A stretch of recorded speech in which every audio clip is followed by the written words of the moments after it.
KPK menggeledah rumah mantan Gubernur Jawa Barat Ridwan Kamil pada Senin 10 Maret 2025.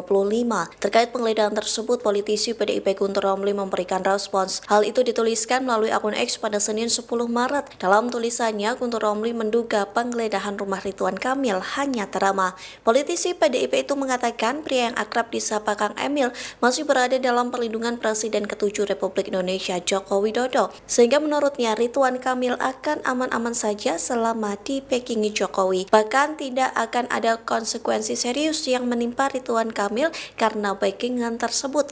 Selain itu, Guntur Romli membandingkan kasus dugaan korupsi bank daerah yang menyeret Ridwan Kamil ini dengan kasus Sekjen PDIP Hasto Kristianto yang menilai ada perbedaan saat KPK menangani dua kasus tersebut. Guntur Romli mengatakan jika tersangkanya masih berada di lingkaran kekuasaan, maka kasus tersebut bisa diralat. Di satu sisi, Ridwan Kamil membenarkan rumahnya didatangi KPK dan ia mengaku kooperatif. Namun hingga saat ini ia belum muncul ke publik secara langsung untuk memberikan keterangan terkait penggeledahan itu.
Download Tribun X sekarang, menghadirkan lokal menjadi Indonesia.